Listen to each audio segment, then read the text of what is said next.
Queridos y queridas hermanas de esta comunidad de charlas bíblicas, tengan todos ustedes las muy buenas noches. Los saludamos este miércoles 15 de agosto del 2023 en una sesión más, en una reunión más, en una charla bíblica más, compartiendo con todos ustedes desde Querétaro, en México, hermanos. Aquí, como todos los miércoles, con el favor de Dios, en gracia y justificados, estamos aquí delante de todos ustedes nuevamente para compartir una charla bíblica más. Como todos los miércoles, nos permitimos saludar a todos nuestros queridos hermanos que tienen a bien conectarse, ya sea de manera, eh, ya sea de manera conectándose de manera y saludándonos o de manera virtual como lo hacen todos ustedes, queridos hermanos. Los saludamos y les mandamos un fuertísimo saludo a todos aquellos hermanos que están presentes con nosotros en Sudamérica. Les mandamos saludar a todos ellos. En Centroamérica, en el Caribe y sus islas, en el norte de América, en Norteamérica, Estados Unidos y Canadá, y a todos nuestros hermanos que también nos oyen en España y sus islas y en el interior de Europa, en Alemania. Les mandamos un muy fuerte saludo a todos ustedes y no sin dejar de saludar a nuestros hermanos connacionales que también nos oyen en la República Mexicana. Les mandamos un muy cordial saludo a todos ustedes este miércoles 15 de agosto, 16 de agosto, ¿verdad? 16, ahí tenía yo un detallito que creo que no está muy bien, pero bueno, 16 de agosto. Ya está por aquí nuestro querido y amado hermano, como todos los miércoles, nuestro querido y amado hermano José Antonio Septién González de Cosío. Querido hermano, ¿cómo estás? Hola hermano, ¿cómo te va? Pues muy bien, en gracia y justificado y encantado de estar un miércoles más contigo y con mi hermano Roberto y por supuesto con toda esta pléyade de hermanos y hermanas que se unen a esta transmisión. A todos y a todas un fuerte, fraternal, respetuoso abrazo en el nombre de nuestro Señor Jesús. Y bueno, pues más que dispuestos aquí para esta serie de estudios que estamos llevando a cabo sobre la justificación. Eh, Queremos agradecer a los hermanos y hermanas que desde sus perfiles personales o desde sus páginas web especializadas se unen con nosotros para retransmitir su programa Charlas Bíblicas. A todos ellos, también a los que nos escuchan por diferido, los tenemos presentes en nuestra oración, en nuestro afecto. Un fuerte abrazo para cada uno de ellos. Saludamos también a nuestro hermano Jesús Lozada de la Ciudad de México, que está pues convaleciendo, y a nuestro hermano Roberto Magaldi de La Plata, que está presente también con nosotros los miércoles. A los dos por su ayuda, por su estímulo, por su colaboración, un fuerte y caluroso abrazo. Y hermano, pues Ya está tú por dirás aquí que sigue. también, ya está por aquí el doctor, nuestro querido y amado doctor Roberto Islas Montes, alias el jefe, ya está aquí presente. Jefe, ¿cómo estás? En gracia y justificado. Si no, ¿qué sería de mí? Aquí saludando a los hermanos, bendiciones a todos los que ya nos están escuchando y los que nos van a escuchar en diferido. Veo que ya prontamente se conectaron 5, y de esos 5, vamos empezando. Ya 2 nos mandaron mensajito. Alejandro Porras Cascante nos envía un saludo, cual se lo agradecemos mucho. Marlene Rodríguez también nos envía un saludito. Y ya nos acaba de enviar un saludito, Marta López. Bendiciones, hermanos. Adelante, Armando. Pues muy buenas noches, hermanos. Vamos a arrancar.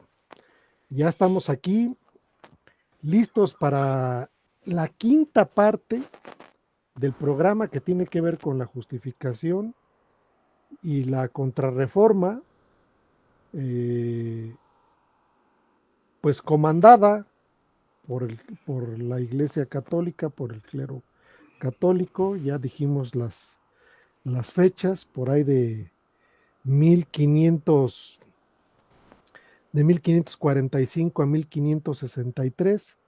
Más o menos fue cuando se dio el Concilio de Trento, que fue pues la contrarreforma. Es todo aquello que se argumentó en contra de lo que Martín Lutero inició como esta eh, pues reforma, eh, que le han llamado la reforma protestante, donde el tema central de esta reforma fue la justificación, razón por la cual nosotros hemos decidido todo este año dedicarle la importancia que tiene el tema de la justificación. En programas anteriores nos hemos dedicado a dar una serie de antecedentes de todo el contexto, tanto del contexto eh, histórico como del contexto conceptual sobre el cual se fueron dando las cosas. A la semana pasada, pues dimos detalles, dimos detalles muy puntuales acerca de la calidad moral de todos estos personajes que estuvieron comandando la contrarreforma, detalles que pues bueno, fueron citados propiamente, fueron citados de documentos referentes a la historia y algunos de ellos pertenecientes a la misma iglesia católica, ¿verdad, Robert? Así es. Ya no me escuchó, ¿sí? Sí Sí, te sí me escucho. escuchó. Ya les digo, y algunos de ellos fueron citados de esa manera. Y hacia el final del programa tocamos un aspecto que es de suma importancia, que tiene que ver con lo que no hay sucesión apostólica y vimos la importancia del fundamento apostólico como único e irrepetible, ese, ese eslabón importante de los apóstoles en el sentido de que no solamente fueron depositarios y transmisores de la verdad, sino que también establecieron ese establecieron y reconocieron esa autoridad dada por el Señor Jesucristo y dejaron registrado todas esas palabras del Evangelio que al día de hoy prevalecen y son las que nos han dado vida y son las que a través de todas estas cosas hemos tenido comunión con los mismos apóstoles, con el mismo fundamento apostólico, donde la piedra angular es Cristo Jesús. Entonces, nuestro hermano José Antonio estuvo presente por algunos instantes. Lo veo ya muy bien, hace 8 días lo vi cansadito, aunque estuvo presente el hermano, ya lo veo muy bien. Querido hermano José Antonio, ¿tienes algo que agregar a todo esto que se dijo en el programa anterior y que podría de alguna manera enriquecer el contexto bajo el cual estuvimos platicando la semana pasada, hermano? Sí, hermano, me gustaría añadir algo a esta crónica que hizo Roberto, muy interesante, sobre 4 papas que vivieron a lo largo de la vida de Martín Lutero. Y como dices tú, con esto, bueno, tuvimos un botón de muestra de la calidad moral de todos estos personajes que rodearon a, a- al tiempo de la reforma.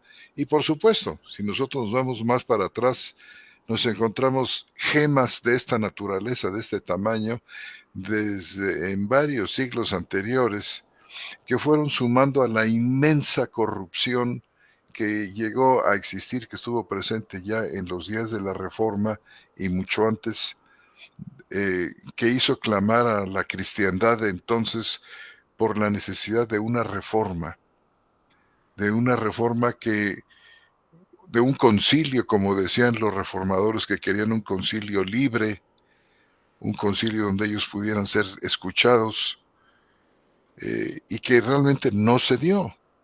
Trento no representa un concilio libre donde las partes son escuchadas con calma, eh, un concilio donde la iglesia participa, la iglesia como un todo, o vamos, la iglesia bien representada en el concilio, sino fue un concilio que se hizo ya con toda la intención de condenar por anticipado las posiciones de los reformadores.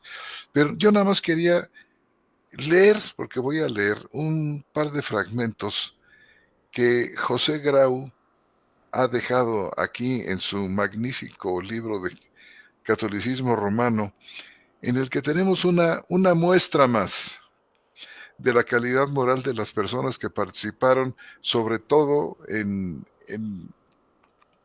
la sesión sexta que trató sobre la justificación, para que vean ustedes el clima que se dio dentro de aquella asamblea de obispos y de participantes a, a esta sesión conciliar de, mm, del Concilio de Trento, para que se den ustedes una idea de cómo se las gastaban estas personas. Miren ustedes, dice José Grau en la página 594 de su libro, comentando sobre esta preparación para el esquema sobre la justificación que se dio el 21 de junio de aquel año. Dice, fue larga la preparación del esquema sobre la justificación. El 21 de junio, el legado Cervini habló a la asamblea sobre esta cuestión. Expuso a los padres, así se llama a los participantes del concilio, expuso a los padres la gran importancia del tema. Les recordó que ningún otro concilio anterior se había ocupado de dicha doctrina de manera completa. Dijo que la doctrina de la justificación por la sola fe de Lutero era la raíz de sus errores, en particular con relación a los sacramentos, el poder de las llaves, es decir, el poder del papado, y las indulgencias y el purgatorio. Esto que estamos leyendo viene de la pluma de uno de los narradores, de los relatores del concilio, llamado Pallavicini, apellidado Pallavicini. Fue comisionado para dar pormenores, una crónica de lo que ocurrió a lo largo de estos muchos años de que duró el concilio. Sigue diciendo Pallavicini. Desde el 22 hasta el 29 de junio, los teólogos se ocuparon en preparar el esquema relativo a la doctrina de la justificación. Fue presentado para el debate conciliar el 30 de junio. Los debates en torno a tan impresionante doctrina fueron largos y a veces hasta tormentosos. El 17 de julio, por ejemplo, Felice, obispo de la Cava, entre Nápoles y Salermo, se pronunció tan vehementemente en favor de la justificación por la fe, que despertó la furia de los ultras de la doctrina que se estaba fraguando en Trento. Zanetini, obispo de Chironia, en Creta, increpó a Felice de manera violenta. Este preguntó, ¿qué es lo que pretende decir? Digo, fue la respuesta, que a su señoría no se la puede dispensar ni de arrogancia ni de ignorancia. El historiador oficial del concilio Pallavicini Dice, nos cuenta que entonces el obispo de la Cava tiró fuertemente de la barba del obispo de Chironia con ambas manos, arrancándole algunos pelos. Aquello suscitó gran revuelo y aunque la asamblea comprendió la provocación de que había sido objeto el obispo ofendido, lo expulsó de la sala de debates después de su airada reacción. En otra ocasión, un cardenal y un legado papal se discutieron tan fuertemente que llegaron al uso de palabras soeces del más bajo tono. Percances violentos como el que acabamos de describir tuvieron lugar más de una vez. Cuando en cierta ocasión un obispo español mencionó un hecho histórico que no encajaba en el sistema papal, se levantó también una tormenta de improperios y violencias. Bosmediano, obispo de Cádiz, hizo la observación de que antaño los metropolitanos, o sea, los patriarcas que existían en aquella época, todavía la iglesia griega los tiene, dice, hizo la observación de que antaño los metropolitanos, el obispo de Roma era uno de los metropolitanos y reconocido por el resto de los metropolitanos como metropolitano y no como uno arriba de los demás, no como primus inter pares. Dice, repitiendo, Bosmediano, obispo de Cádiz, hizo la observación de que antaño los metropolitanos solían ordenar a los obispos de sus provincias en virtud de su propia autoridad. El cardenal Simonetta le respondió enseguida contradijéndole y los obispos italianos levantaron un ensordecedor ruido mediante gritos salvajes que más bien parecían alaridos. El obispo graditano fue empujado al suelo y hasta se le llegó a pisotear. Se oyeron gritos que pedían el proceso del prelado español y exigían que no se le dejase hablar más.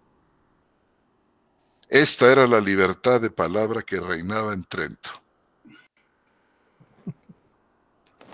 Interesante, ¿verdad?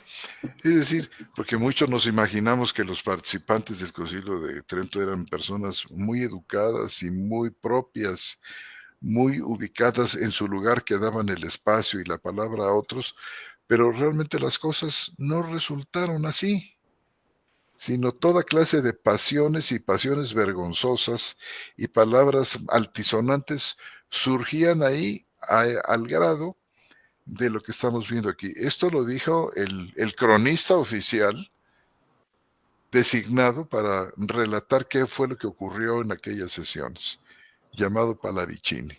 Bueno, pues esto creo que añade un tanto, no quería dejar de decirlo, aunado a todas las monerías de aquellos 4 papas que mencionó eh, nuestro hermano Roberto en el programa anterior. ¿Qué les parece, hermanos? Pues muy propio. Ad hoc. Pues sí. Pues, ¿qué podemos decir, hermano, si se las gastaban así? Mira, nada más para dar un dato adicional, José Antonio. El concilio termina en el 5 de diciembre del 63 y para marzo, ¿qué déjame te digo qué fecha fue? Creo que 24 de marzo del año siguiente, o sea, ¿qué sería? 3, 4 meses. Publican el índice, ¿te acuerdas de eso? ¿Cómo no? La lista de libros prohibidos. Por supuesto, todos los escritos de Lutero estaban ahí. Terminando el concilio, luego publicaron el índice. Era parte de la consigna del concilio. Y inclusive libros de ciencias recién publicados. Yo me acuerdo que en el índice estaba, no me acuerdo si en esta primera versión o en la segunda, que fue 2 años después, pero estaban los libros de Copérnico que hablaban del sistema planetario. O sea, además ve la locura que traían estos tipos, porque fueron los mismos los que hicieron la lista. Bueno, pero por el lado, digamos, bonito, chido, ¿qué estaba pasando con los protestantes, no? ¿Qué estaban haciendo ellos mientras todo esto ocurría en el mundo católico? Bueno, pues ya saben que nuestra versión Reina Valera en realidad hace referencia a dos sujetos, a Casiodoro de Reina y a, ¿cómo se llama? Cipriano, se llama Cipriano, ¿ah? Sí. Cipriano de Cipriano de Valera. Valera. Bueno, por Reina, en el 69, o sea, más o menos unos 6 años después, publica la primera versión de la Biblia en español. Todavía no se llamaba Reina Valera, pues nada más se llamaba Reina del Oso, pues así le pusieron en aquel entonces. La Mientras Biblia del Oso. tanto, Valera, mientras Reina, Casidoro de Reina publicaba, Cipriano de Valera estaba haciendo la traducción del francés al español de las instituciones de Juan Calvino, que las publicó, déjame hago memoria un poco, creo que en el 97, 1597. Fíjese nada más, acá todo el fruto del evangelio, haciendo buenas cosas. Y luego inmediatamente que termina, y con esto nada más es el último dato que me acuerdo, Cipriano de Valera, inmediatamente que termina la institución, porque se llama la institución, aunque siempre se les ha llamado las institutas, las instituciones, se pone a hacer una revisión de la traducción que había hecho Casiodoro de Reina, que publica en como 2 años después, creo que en 1602, y ahora sí ya se va a llamar Reina Valera. O sea, vean, acá en el mundo protestante, por no decir evangélico, ¿verdad? Protestante, estaban rindiendo frutos con traducciones de la Biblia en los idiomas que la gente pudiera leer, en traducción de los libros importantes de Lutero y de Calvino y de otros reformadores, estaban traduciéndolos para hacerlos llegar a la gente. Es decir, los protestantes tenían toda la intención y el ánimo de que la reforma fuera efectiva en la gente, que la gente entendiera el alcance y la cercanía que podían tener con Cristo por medio del Espíritu Santo, no solo a la palabra, sino a los textos ya, digamos, de teología de aquellos grandes escritores, Lutero, Calvino, Zwinglio y otros más, que estaban siendo vertidas ya en los idiomas diferentes en que fueron escritos. A mí me gusta mucho esta otra parte, pues, de la que no hablamos la vez pasada, porque la vez pasada era mostrar la contrarreforma, ¿verdad?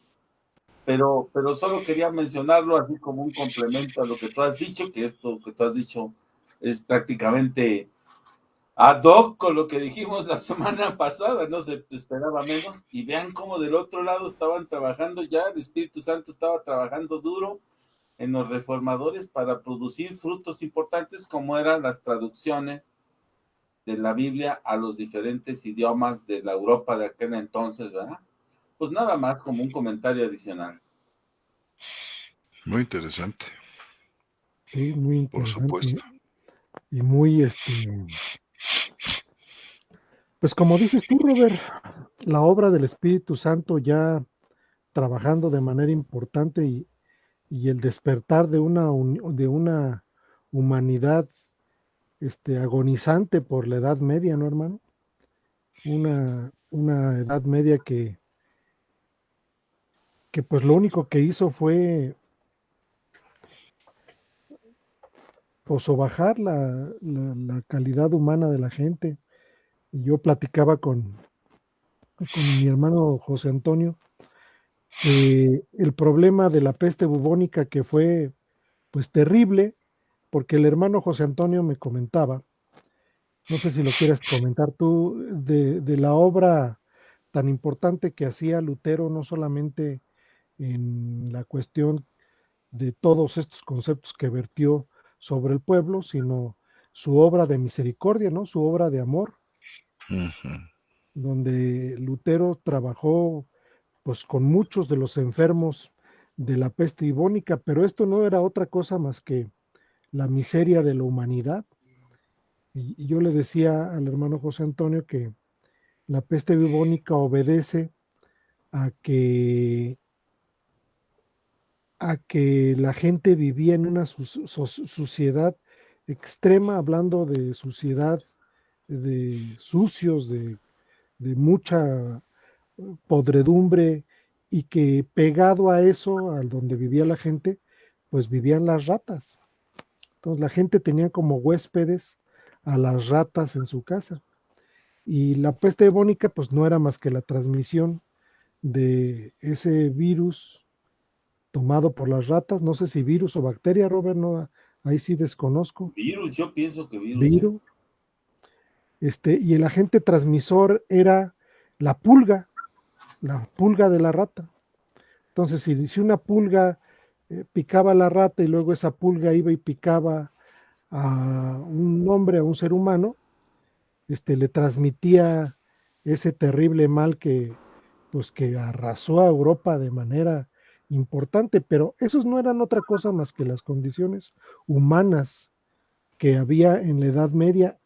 Y si la gente tenía tantas limitaciones, pues más limitaciones tenía con respecto a lo que, se tenía como doctrina y a lo que se tenía como, conocimiento de Dios. En realidad estaba cooptado, estaba secuestrado por la Iglesia Católica, como pretendieron hacer muchas cosas siempre, y lo único que mostraba es una gran miseria del hombre, ¿no? Le decía yo a José Antonio que hay datos, por ejemplo, de aquellas mujeres que utilizaban esas pelucas gigantescas que se ponían, que pues tenían una mugre y un cochinero impresionante, a tal grado que los ratones se asomaban por las pelucas, imagínate nada más.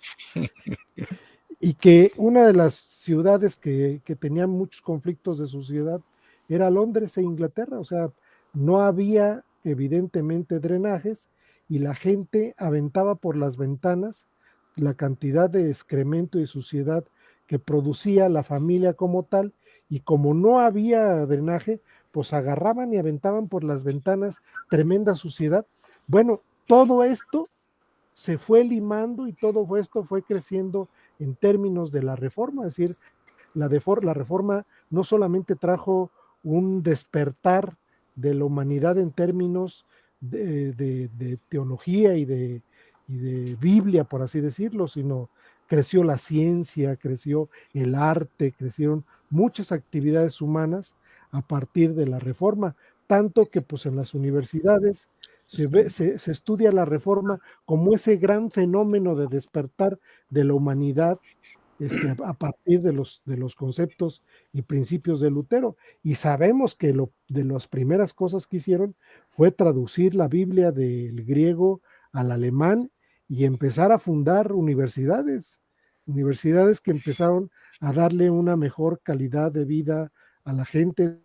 Es decir, tuvo una razón más la reforma que el mero hecho de poder entender las doctrinas básicas que permanecían pues ahí, quizás no totalmente ocultas, pero sí en el subterráneo, ¿no? Entonces, sí trajo una cuestión de crecimiento y de dignidad humana, en el sentido de que vivían una situación mucho, muy compleja en Europa a raíz de todo esto. Entonces, yo platicaba con mi hermano que Lutero muere de un infarto cuando va a visitar a su familia de donde vivía, y el frío que había en esa época, era invierno, era terrible. O sea, no hay manera de poder soportar eso en condiciones sin calefacción, o cuestiones que tengan que ver con calentar el cuerpo. Entonces sufrían esas consecuencias tremendas pues, de inclemencias, vamos a ponerle así. La reforma trajo un caudal de conocimiento, y sucedió algo parecido. Yo cuando veo esto, que pues la Biblia para todos, ¿no? No, mi Robert. Vean en qué años ya estaba Cipriano, de Cipriano y Reina Valera, teniendo una Biblia en español. Y lo que es importantísimo, ¿cuántos de nosotros crecimos con esa versión, mi Robert? Sí, sí, sí. Digo, nosotros veamos la versión de, ¿qué? 1960, ¿no? Que es la popular. Sí, Pero digamos, esta primera versión por allá del 1569, ya con, y luego la revisión que hizo Valera de 1600 Dios, son muy buenas. Pues la tenemos en el Eastward, ¿no? La del oso dice ahí, sí. 1602, Ujú. y uno la lee y realmente es buena la traducción, o Es sea, magnífica. es extraordinaria. Digo, para el momento, la época y todo era excelente, mostraba a Cristo pues en plenitud. Hicieron muy, muy buen trabajo, yo creo, ¿eh? Pues sí, Y para las bueno, condiciones de la época era extraordinario, ¿no? era increíble realmente. Y hay una muy emotiva carta de Cipriano, no sé si la han leído ustedes, de Casiodoro, perdón, como prólogo a su edición del oso. Y le decían del oso porque se escogió una ilustración, un grabado para la impresión de esa Biblia, en el que aparecía un oso levantado sobre dos de sus piernas, tratando de alcanzar un panal de miel, Ah, sí, cierto. ¿verdad? Con un versículo muy bonito sobre la dulzura de la palabra del Señor. Entonces, esa es la razón. Pero Lutero da un ejemplo maravilloso de la fe que justifica, la fe que obra por el amor. Realmente Lutero abrió su casa para recibir en ella a muchos enfermos de la peste bubónica y fueron atendidos por su esposa Catalina y por él. A ellos no les pasó absolutamente nada, no fueron contagiados, pero ustedes pueden ver la calidad eh, de este siervo de Dios y de su esposa y de otros tantos creyentes que estuvieron con él atendiendo a todos estos enfermos. Y bueno, estos frutos magníficos que la reforma dio, estos frutos a los que se refería nuestro hermano Roberto, esas institutas o instituciones que compuso eh, Juan Calvino. Calvino y que fueron traducidas, trabajos interesantísimos como el de Martín Chemnitz, entre Ujú. otros, que hizo un comentario a todo el Concilio de Trento. Yo tengo por aquí el volumen 1 de 4 y vean ustedes el tamaño monumental. No sé si se pueda ver bien, si las letras aparecen como yo las veo o están al revés. Al revés, pero sí se entiende. Al, al revés, este es el volumen 1 de 4 en los que hace un trabajo verdaderamente monumental y magnífico, extraordinario sobre el Concilio de Trento. Y por supuesto nos encontramos a un Calvino que está al alba, que está totalmente apercibido de la situación política por la que estaba atravesando la Reforma en sus años de vida. Por ejemplo, cuando Pablo III, el Papa, de apellido Farnese, tiene una dificultad con Carlos V, resulta que Francisco I de Francia había hecho una relación franco-turca que amenazaba el imperio de Carlos V y el Papa Farnese no había tomado cartas en el asunto y entonces resulta que Carlos V recurre a los príncipes alemanes protestantes para que lo ayudaran y lo respaldaran. Esto aunado a otras circunstancias y muy importantes en ese momento, hacen que Farnese medio que se pone las pilas y entonces le escribe al emperador Carlos V una carta en la que le dice, bueno, sí, yo te ayudo y con mucho gusto de paso exterminamos a los protestantes de una vez. Pero como esto no iba con aquella idea que tenía Carlos V de ser un pacificador entre católicos y protestantes, y pensando él ingenuamente realmente que podía haber un arreglo entre unos y otros para soldar la ruptura que se había creado entre Lutero y el papado. Resulta que Calvino se entera de esta carta y contesta a esta carta mandando a Carlos V su comentario sobre la carta de Farnese. Y no tienen ustedes cuánto ayudó a Carlos V la respuesta de Calvino a esta carta de Farnese, porque se moderó inclusive aún más Carlos V. Pero la carta es extraordinaria. La respuesta, los comentarios de Calvino a esa carta son verdaderamente extraordinarios, como también aquella respuesta que Juan Calvino da a aquella carta del cardenal Sadoleto, que estuvo envuelto también en aquella lucha de la Contrarreforma. Sadoleto escribe al pueblo de Ginebra pidiéndole que regresara a la sujeción de Roma, que era la única manera como la unión de la cristiandad podía verse restaurada. Pues resulta que Juan Calvino le da una respuesta a Sadoleto, una respuesta que está en español, creo que se llama Respuesta al Cardenal Sadoleto, que es absolutamente extraordinaria.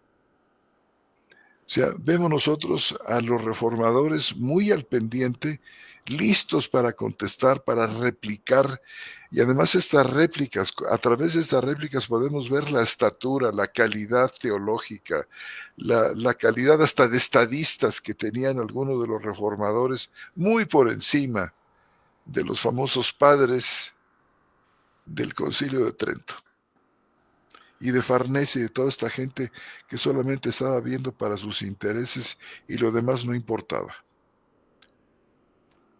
Muy interesante los comentarios que Calvino le hace a Carlos V, porque en esa carta que Farnese primero le escribe, o sea, Pablo III, a Carlos V, diciéndole, bueno, yo te ayudo, sí, yo te ayudo, y de paso exterminamos a los protestantes. Dice, había una condición, dice, pero tú no puedes convocar concilios, porque estaba Carlos V queriendo convocar un concilio libre para soldar la ruptura entre católicos y protestantes. Y Calvino le contesta con un conocimiento histórico impresionante, diciéndole, si los primeros 4 o los primeros 5 concilios que nosotros como protestantes honramos y respetamos como verdaderos concilios ecuménicos, todos fueron organizados por el emperador Constantino y los que siguieron. ¿Cómo dices tú? Porque Farnese decía que cómo era posible que Carlos V quisiera convocar a un concilio como él quería, algo que solamente le tocaba al Papa organizar. Y Calvino le dice, no, muchísimos otros, aparte de los 5, fueron convocados no por el Papa en cuestión, por el obispo de Roma, por el patriarca de Roma, no, fueron convocados por los emperadores. Y generalmente se hicieron en contra de la opinión de los obispos de Roma. Este cúmulo de información magnífica que Juan Calvino le dio a Carlos V fue de enorme utilidad para no venir Carlos V bajo la sumisión que pretendía el mentado Papa Farnese. En fin, muchos muy buenos frutos rindieron los hermanos de aquellos años. Realmente Calvino muestra una vena de estadista. De hecho, él estuvo al mando de la ciudad de Ginebra durante unos años y bueno, es impresionante, algo que no podríamos nosotros pasar por alto así nada más. y preguntarle al Señor cómo podríamos desde nuestras perspectivas, desde nuestras respectivas trincheras, abonar a la causa de la reforma hoy en nuestros días. ¿Qué piensan, hermanos? Lo estamos Pues yo haciendo. creo que falta resaltar, pues sí,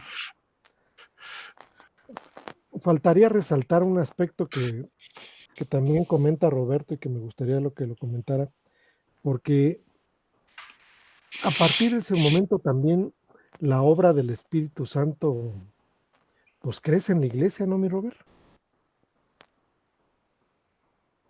Sí, Como un aspecto importante que se había mantenido ahí, eh, pues en esa iglesia que hemos nombrado, que estaba ahí, pero que no era tan pujante como la que podemos ver a partir de la Reforma. Entonces, a partir de ahí crece la obra del Espíritu Santo en cantidad impresionante de hermanos, con una producción importante como la que tenemos al día de hoy. Vemos muchos de los referentes que tenemos son producto de esta obra del Espíritu Santo y de esta reflexión que hay acerca de estas grandes doctrinas, ¿no, Robert? ¿Qué opinas? sí, me estaba tratando de acordar, no sé si tú te acuerdas, José Antonio, cuándo se tradujo al inglés la Biblia. No ¿Te refieres a la King James? A la, No, a la porque de Wycliffe, ¿no? hubo una traducción, no sé si Wycliffe hizo una traducción al inglés. Creo que sí fue él. ¿Fue en el siglo XIII? Fíjate, sería en esta secuencia, ahora sí que una precursora de las traducciones a otro idioma, ¿no? Porque la Sí. siguiente fue la de Lutero, ¿eh?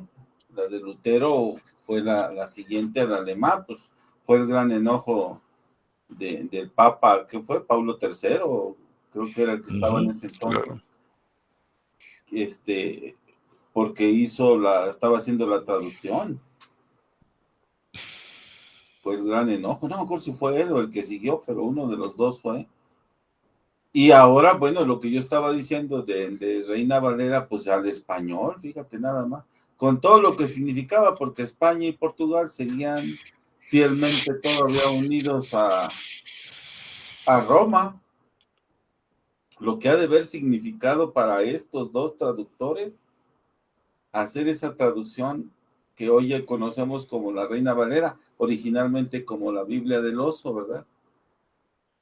Debió de haber sido muy complejo la traducción que él hizo. Y lo que yo quería resaltarles hace rato era que notaran que pues los que estaban haciendo este trabajo de traducción, pues son los mismos que tradujeron la Biblia, es decir, el mismo que tradujo las instituciones de Juan Calvino fue el mismo que hizo la corrección sobre la primera revisión de la Biblia, él es el que la hace, es decir, los reformadores eran un grupo muy compacto, digamos, en toda Europa, que estaban trabajando al unísono sobre las mismas cuestiones, interesados en la gente, hacer una traducción que pudiera llegar a la gente, como lo que tú estabas diciendo de Lutero, ayudando a la gente, pues eran reformadores que entendieron el mensaje de Cristo y que inmediatamente lo pusieron en práctica, por un lado, en el aspecto teórico, haciendo traducciones no solo de la Biblia, sino además de libros de teología importantes como de Calvino y de otros como el que tú mencionas, pero además poniéndose al nivel de la gente, ayudando a la gente en la labor que Cristo manda que se debe de hacer. O sea, yo pienso que la actividad del Espíritu Santo fue extraordinaria en los reformadores, extraordinaria, y que inmediatamente empezó a rendir frutos, estos que hemos estado comentando. Amén. Pues sí, algo muy parecido a lo que comenta Natalio Fernández, ¿no? En su librito de la Septuaginta, no sé si recuerdan que él cita un evento histórico en el sentido de que decía él que el Antiguo Testamento solamente estaba, pues por así decirlo, contenido, resguardado con los judíos. Cuando el Señor les quita el Antiguo Testamento en hebreo y se hace la traducción al griego, la difusión a través de todo Asia y todos aquellos lugares llegó el Antiguo Testamento a todos ellos por medio de la traducción griega, que era el idioma común, y se convirtió en tan así que le llaman la Biblia apostólica, porque, o la palabra apostólica, porque en ese momento lo que se hizo fue, de parte del Señor, fue haberles quitado la traducción y haberse difundido de manera masiva en todo Asia y Europa, donde tenían, eh, pues no tenían el Antiguo Testamento, más bien, que fue una obra extraordinaria, porque entonces se difundió a todos esos lugares y todos ellos hicieron traducciones del griego a sus lenguas. Entonces, se repite casi la historia con la Reforma, en el sentido de que la Biblia se empieza a difundir para toda la iglesia y eso pues es extraordinario, es una obra del Espíritu Santo, como dice Roberto, de manera importante. No, pues acuérdate que una vez ya mencionamos, Armando, Ujú, cómo fue que se difundieron los textos originales de los apóstoles, ¿te acuerdas? También ujú, fue algo parecido. Pablo escribe una carta a los colosenses y les dice que cuando la lean se las envíen a los de la Odisea y que los de la ujú, Odisea a su vez les envíen la suya, que es la de Efesios. Y yo me ujú. imagino que este envío pues fue brutal, empezaron a buscar todas las cartas que Pablo hubiera escrito y Pedro y todo, y yo me imagino que todo el mundo estaba ansioso, los cristianos, la iglesia cristiana de aquellos entonces, primitiva, debía de haber estado ansiosa y ávida de querer leer los textos apostólicos originales. Digo que hoy llamamos la Biblia y que los tenemos todos juntos, pero en aquel entonces una suerte de avivamiento por leer la palabra de Dios, lo mismo que tú estás diciendo de la Septuaginta y lo mismo que estamos diciendo ahorita de las traducciones ya a las lenguas vernáculas de cada nación, ¿verdad? Son Sí. momentos, pues, Na- históricos y esta necesidad de los cristianos de tener un acercamiento a la palabra de Dios que para nada vemos en el Concilio de Trento. Yo no veo citas de la Biblia, no sé si José Antonio sepa algo de esto o tú, Armando, pero yo sí no hay veo algunas, ¿eh? leído del concilio, yo no veo que tomen una Biblia y digan, oigan, la Biblia dice esto, ¿qué tal si nos ajustamos a esto? Nada, yo no veo nada de eso, no sé. A lo Sí mejor, hay algunas citas que yo estuve leyendo en estos días, pero ya cuando presentan los resúmenes las quitan, Robert. Los previos a los resúmenes son de esa manera y los que no son previos a los resúmenes después ya se eliminan las citas, ya no están presentes, pero hay una que otra cita, ¿no?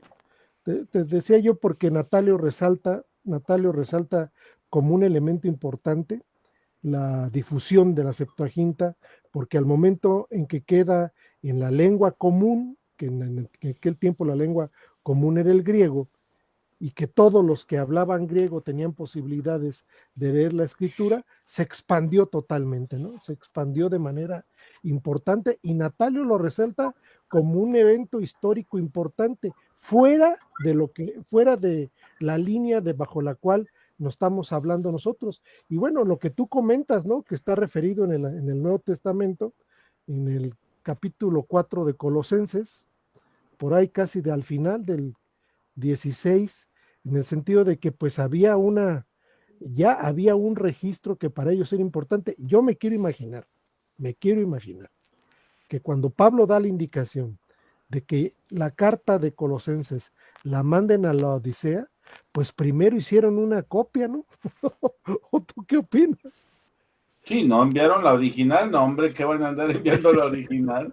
Hicieron una copia y mandaron pues la copia, ¿no? El texto lo tenemos en Colosenses 4:16 y dice,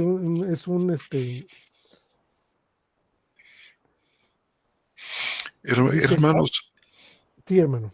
Yo quisiera que me permitieran leer, porque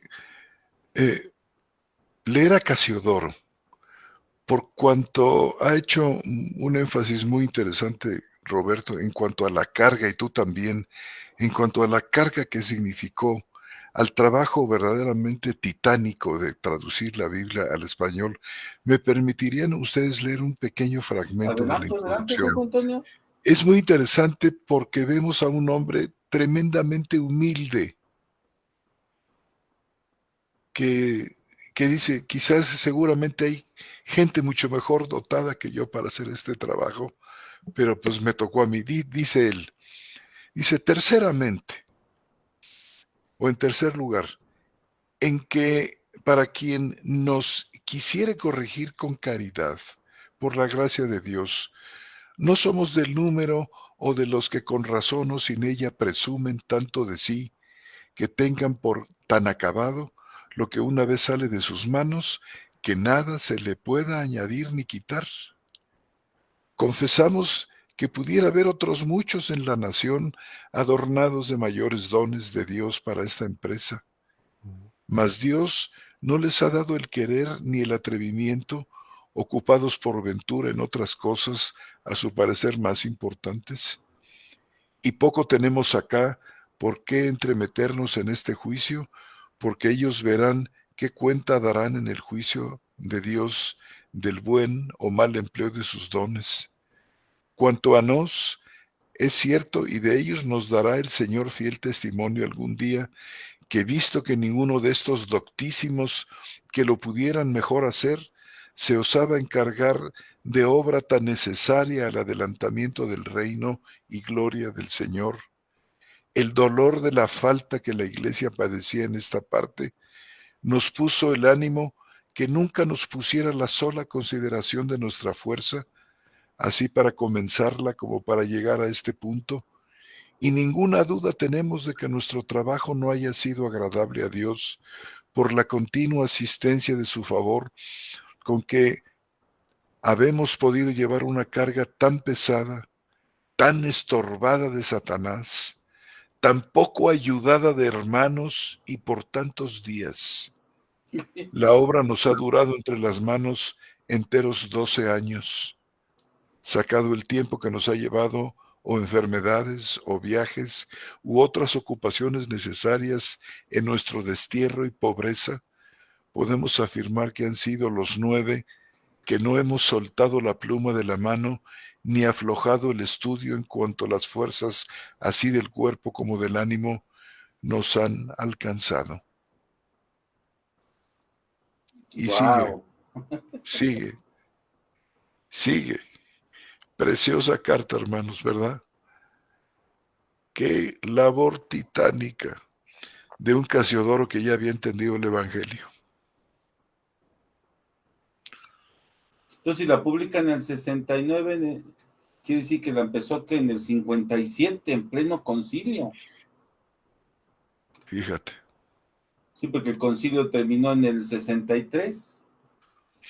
Es lo que te digo, mientras estos estaban haciendo cochinero y medio, los reformadores estaban trabajando duro en acercar al pueblo la palabra de Dios y la teología básica, la de Calvino, y otras, pues. Si la palabra de Dios tenía que correr y ser glorificada, no podía de ninguna otra manera hacerse eso si no fuera a través de las traducciones a la Claro. lengua vernácula, a la lengua del pueblo. Vamos, pero Farnese estaba empeñado y Trento en que la Biblia absolutamente perfecta era la Vulgata en latín.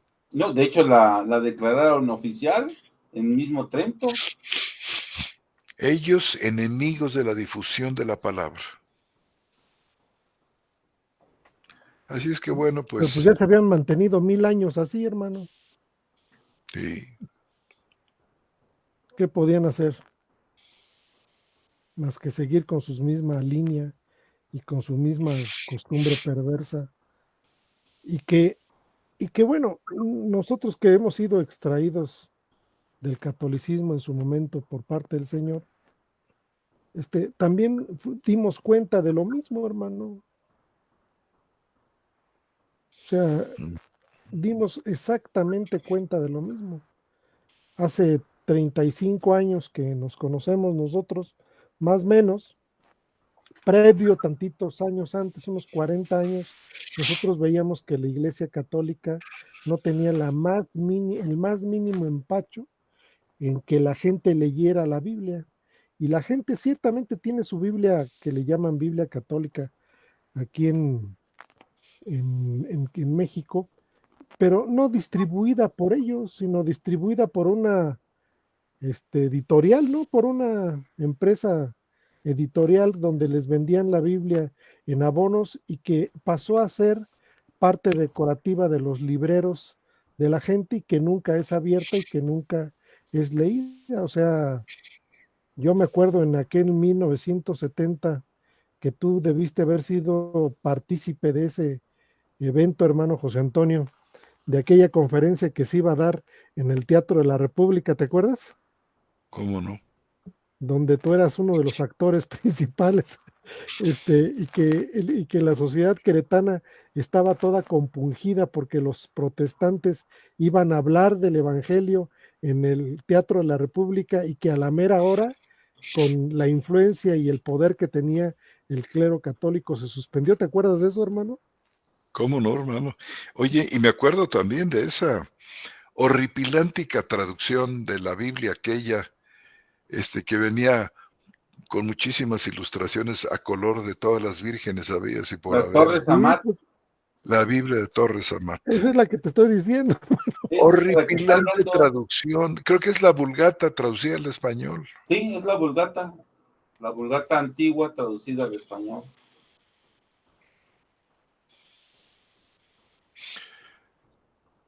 Sí, Así es que bueno. pues sí, eventos pues que se han repetido históricamente, ¿no?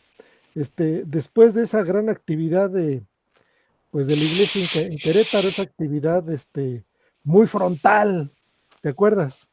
De mucho choque y todo eso, pues se sucedió un evento, pues por decirlo, social en Querétaro, donde toda la gente llegó a poner en las ventanas de sus casas: este hogar es católico y rechaza toda propaganda protestante, ante la gran movimiento y difusión de esta iglesia, congregación a la que nosotros pertenecimos durante algunos años y estuvimos ahí, pero recuerdo que todo era oscuro y que todo era secreto y que la sociedad estaba compungida por lo que estaba sucediendo, por este gran movimiento de evangélicos, que a los pocos años pues ya estábamos metidos nosotros ahí, pero que el hermano José Antonio fue uno de los grandes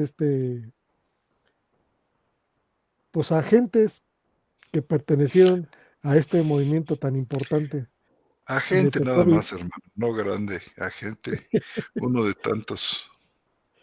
y bueno, nosotros llegamos muchos años después, ¿verdad, Robert?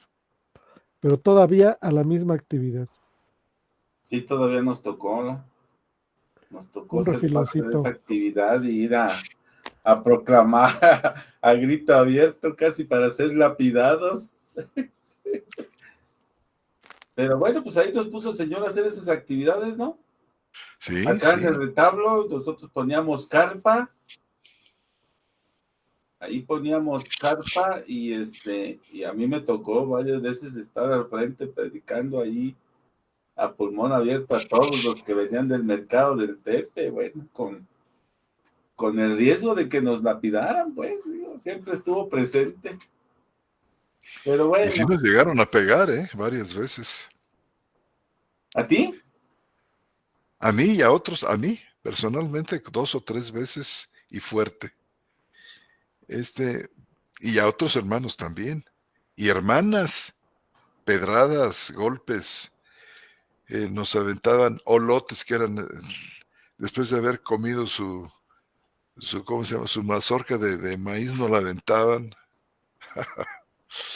Pero mira, fíjate que en todas esas ocasiones comprobamos la presencia del Señor, que nos daba gozo en medio de aquellas situaciones. Gozo.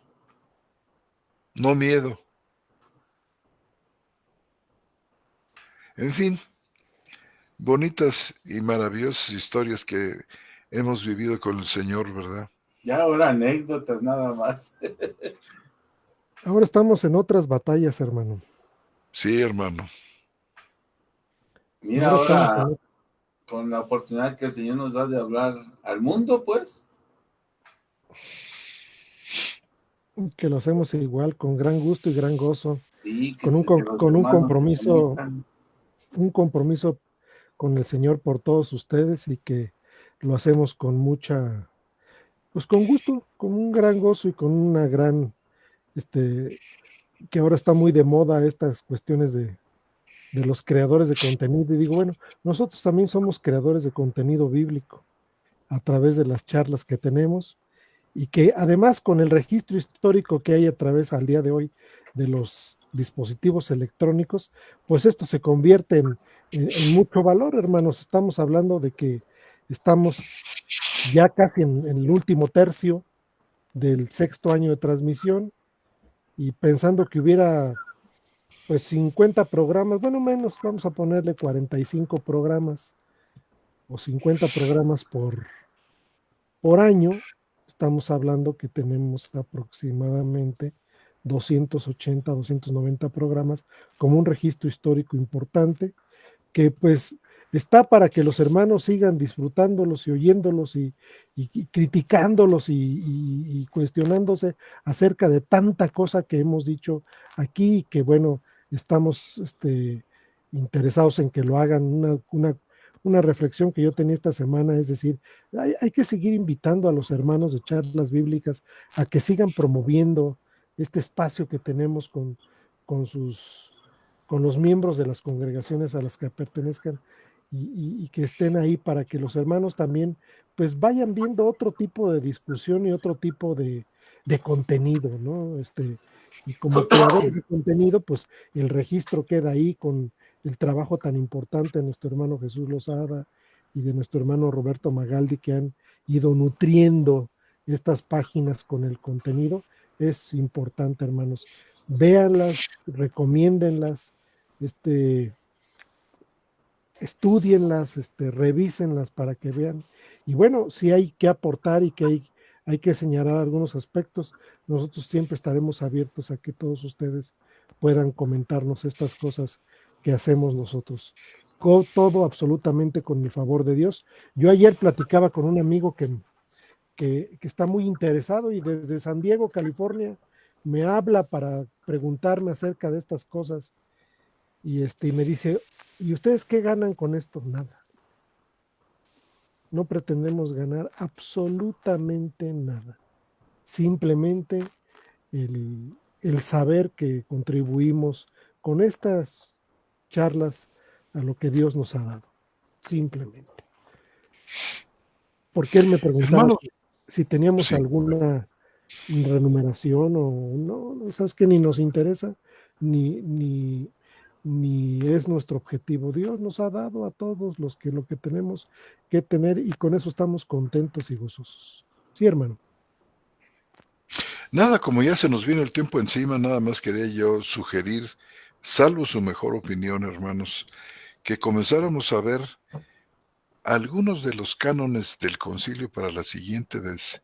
Claro, Que, Eso llevamos diciéndolo como 5 sesiones, José que Antonio. toquen, que dejamos tocan de tarea, manera muy, muy directa. dejamos Por tarea, ejemplo, puede ser el canon 9, el canon el 11, que 9 es crucial, 9, 11 y 12, que y el son 14, cruciales. hermano, el 14. Pero vámonos a ver hasta dónde llegamos también el 14 y que tienen que ver de una manera muy directa con nuestro tema de la justificación por la fe, explicando y entrando un poquito en la trama de los cánones, em, viendo sus ambigüedades, sus trampas, sus cosas que se quieren decir, pero no esas puertas abiertas por ahí para escaparse. eh, y vamos, poniendo en su lugar las cosas, puntos sobre las íes. ¿Qué les parece, hermanos?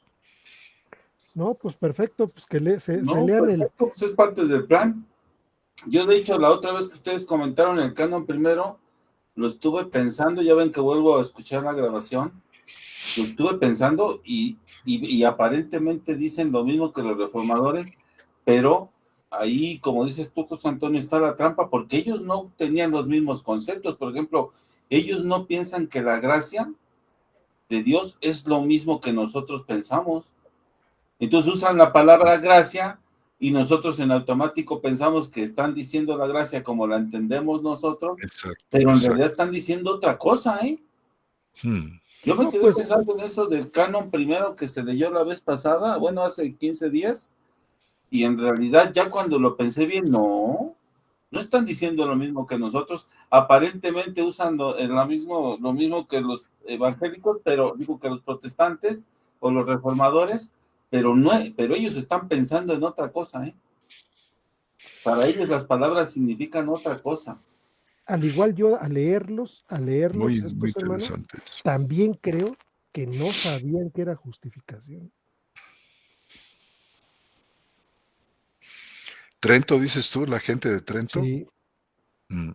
como que tenían un concepto distinto cuando habla de la justicia de Dios y la justicia imputada. O sea, creo yo que no tienen eh, este sentido que hemos hablado, que es un sentido, como ya lo hemos explicado, jurídico y y que es importante resaltarlo cuando lo toquemos, ¿no? Está Me bien. parece a mí que no hay esa concordancia. Lo que sí les queda muy claro es la palabra anatema. Eso sí les queda claro. Sí. Sí, pues, ya saben que la refieren en todos lados, ¿no? Eso sí les queda claro porque la palabra anatema, si uno va al diccionario, dice, si alguno dijere que por la sola fe tenemos la justicia, imagínense, sea anatema. Y yo aquí apunté y puse, anatema sea destruido por completo. Fíjate. Anatema, ser consumido por completo. También maldición de condenación. Entonces lo tenían muy claro. Pero bueno, yo creo que ahora sí, con esta tarea que dejamos de ver los cánones 9, 10, 9, 11, 12 y 14, y el 24 que ya habíamos visto, pues podemos Ujú. entrar Aunque yo directamente. tengo mucho interés también en ver qué es lo que, cómo el uno que menciona nuestro hermano también, a ver cómo está la necesidad de definir los términos, ¿verdad? Ujú. ¿Qué es gracia? ¿Qué es justificación? ¿Qué es gracia imputada? ¿Qué es, en fin, Claro, Inherente para ellos la justificación, inherente? inherente para inherente. ellos. Entonces, cuando usan Exacto. justificación en cualquiera de los cánones, están diciendo otra cosa. Tenemos que saber qué es Pues sí, exactamente lo que están diciendo. Exactamente. Muy bien. muy bien.